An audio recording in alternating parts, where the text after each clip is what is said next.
है कुछ महत्वपूर्ण जीएस जो कि एग्जाम ओरिएंटेड है। पहला क्वेश्चन है गिनी गुणांक, इकोनॉमिक्स का टर्म है। गिनी गुणांक जो है ना, ये है आय असमानता मापने के लिए इसका प्रयोग किया जाता है। आय की असमानता मापने के लिए इसका प्रयोग किया जाता है गिनी गुणांक का।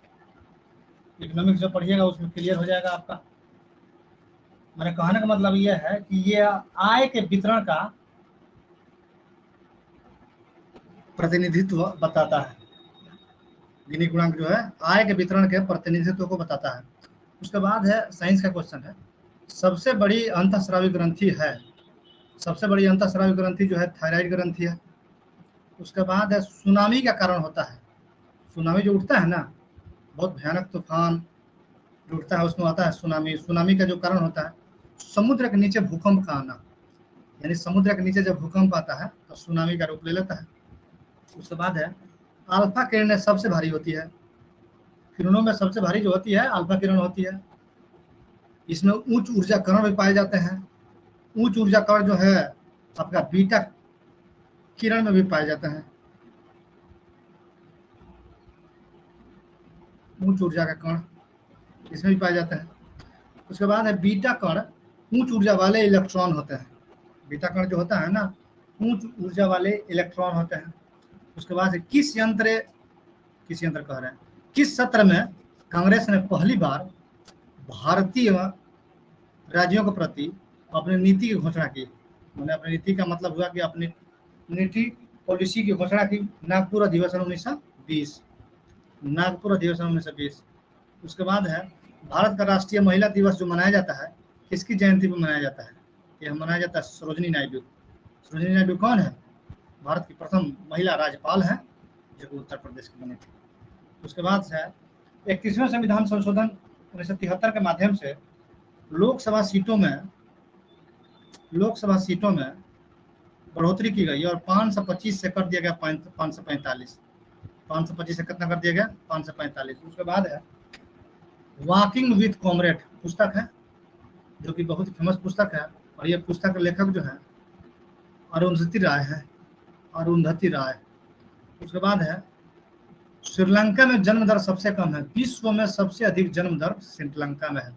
अभी वहाँ की स्थिति ठीक नहीं है। वहाँ पर समझिए कि आर्थिक स्थिति से लेकर राजनीतिक की स्थिति सब कुछ वहाँ गड़बड़ है।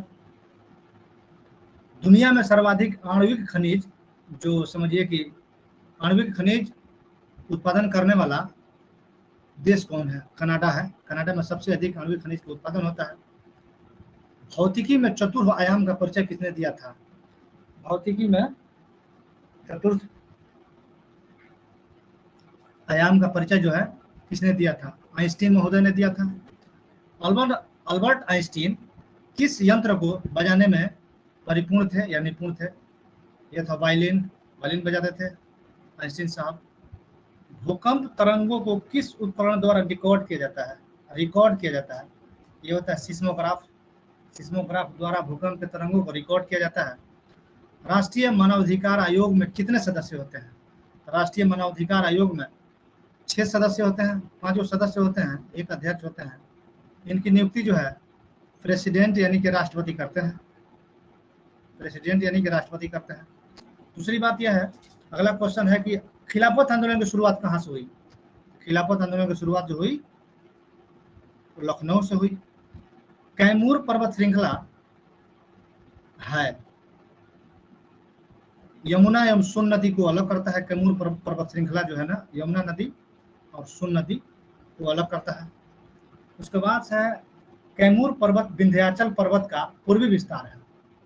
जाहिर सी बात है, सही बात है। कैमूर पर्वत जो है विंध्याचल पर्वत का पूर्वी विस्तार है।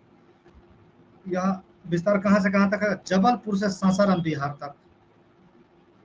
ये जबलपुर पड़ता है मध्य प्रदेश में। उसके बाद से जीएसटी काउंसिल के अध्यक्ष होते हैं केंद्रीय वित्त मंत्री। जीएसटी काउंसिल के अध्यक्ष होते हैं केंद्रीय वित्त मंत्री। विश्व शरणार्थी दिवस कब मनाया जाता है? पूरे दुनिया भर में मनाया जाता है विश्व शरणार्थी दिवस 20 जून को। उसके बाद से हेमिस महोत्सव कहाँ मनाया जाता है? हेमिस महोत्सव जो मनाया जाता है लद्दाख में मनाया जाता है। उसके बाद से जनगणना 2021 का विषय क्या था? अभी बहुत ही हिटेड क्वेश्चन है ये। जनगणना 2021 का विषय क्या था? जनगणना से जन कल्याण। जनगणना से जन कल्याण। उसके बाद से है 2011 का जनगणना जो हुआ उसका विषय क्या था? हमारी जनगणना हमारा भविष्य।